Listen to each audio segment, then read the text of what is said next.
Assalamualaikum warahmatullahi wabarakatuh. Hai teman-teman, kembali lagi dengan saya. Pada video kali ini, saya akan menjelaskan mengenai pentingnya pengembangan RPS, proses penyusunan RPS, serta kriteria RPS yang baik.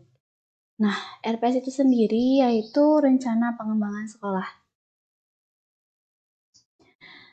Sebelumnya, nama saya Tias Nawangwulan dengan NPM A1D021006 dari Prodi Pendidikan Biologi kelas 1A dengan dosen pengampu Bapak Dr. Muhammad Kristiawan MPD. Pentingnya pengembangan RPS. RPS penting dimiliki untuk memberi arah dan bimbingan para pelaku sekolah dalam rangka menuju perubahan atau tujuan sekolah yang lebih baik dalam peningkatan dan pengembangan dengan resiko yang kecil dan untuk mengurangi ketidakpastian masa depan. Rencana pengembangan sekolah merupakan salah satu wujud dari salah satu fungsi manajemen sekolah yang amat penting yang harus dimiliki sekolah.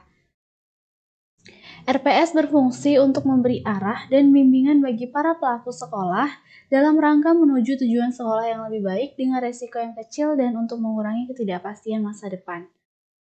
Berdasarkan pada ketentuan peraturan perundangan yang berlaku, khususnya pada Peraturan Pemerintah Nomor 19 Tahun 2005 tentang Standar Nasional Pendidikan atau SNP, mulai sekarang setiap sekolah pada semua satuan jenis dan jenjang pendidikan harus memenuhi SNP tersebut. Salah satu upaya untuk mencapai SNP, setiap sekolah wajib membuat RPS. RPS harus dimiliki oleh setiap sekolah sebagai panduan dalam penyelenggaraan pendidikan, baik untuk jangka panjang, yaitu 20 tahun, menengah 5 tahun, maupun pendek, yaitu 1 tahun. Diharapkan semua jenis kelompok sekolah menggunakan format RPS yang sama. Perbedaannya terletak pada isi, kedalaman, dan luasan atau cakupan program sesuai dengan kondisi sekolah dan tuntutan masyarakat sekitarnya.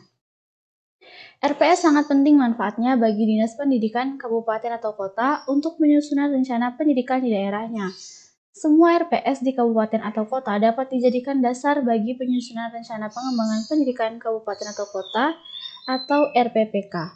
Dengan cara ini, RPPK akan lebih relevan dengan kebutuhan setiap sekolah di daerahnya. Demikian manfaat bagi Dinas Pendidikan tingkat provinsi. Dalam membuat rencana pengembangan pendidikan provinsi atau RPPP harus didasarkan atas semua RPPK yang ada di daerahnya. Demikian juga pada tingkat nasional, RPPP dapat digunakan sebagai informasi bagi penyusunan rencana pengembangan pendidikan nasional atau RPPN. Selanjutnya, proses penyusunan RPS. Yang pertama, proses perencanaan.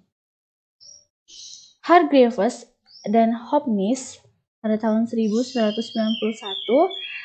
pada halaman 4 mengidentifikasikan ekuivalen yang berkaitan dengan perencanaan pengembangan di sekolah, tapi yang diaplikasikan ke dalam proses perencanaan, yaitu ada audit, sebuah sekolah meninjau ulang kekuatan dan kelemahannya, selanjutnya konstitusi, prioritas pengembangan pilihan, dan kemudian diarahkan kepada target yang spesifik, lalu implementasi, yaitu prioritas yang direncanakan dan targetnya diimplementasikan, dan evaluasi, yaitu kesuksesan implementasikan dicek.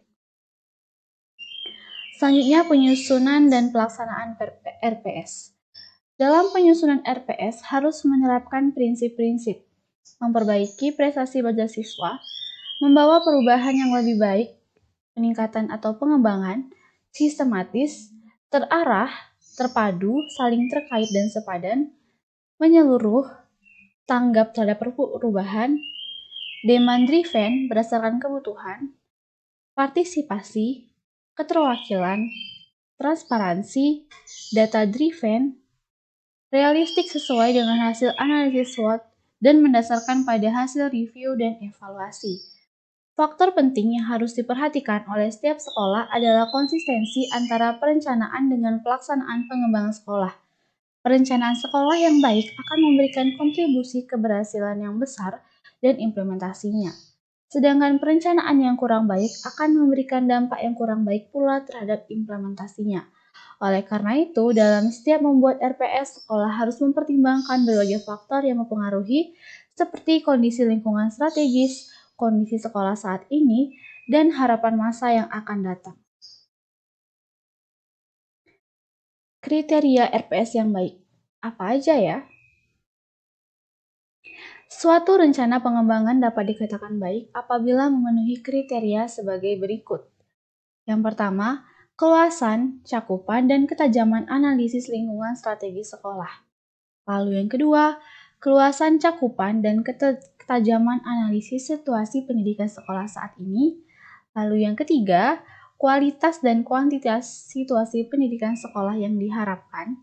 Yang keempat, analisis kesesuaian. Yang kelima, kelengkapan elemen renstra atau rencana strategi. Yang keenam, cakupan jenis perencanaan, yaitu pemerataan, kualitas, efisiensi, relevansi, dan kapasitas. Yang ketujuh, kemanfaatan serta kesesuaian renstra dan renov dengan permasalahan pendidikan. Yang kedelapan, kelayakan strategi implementasi renstra dan renov. Dan yang kesembilan, kelayakan rencana monitoring dan evaluasi.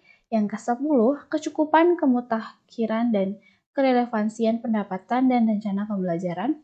Yang ke-11, kelayakan anggaran antara rencana pendidikan.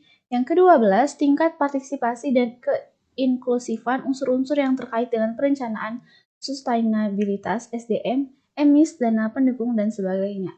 Yang ke-13, sistem proses atau prosedur dan mekanisme penyusunan RPS. Dan yang terakhir, kelengkapan elemen renov atau rencana operasional.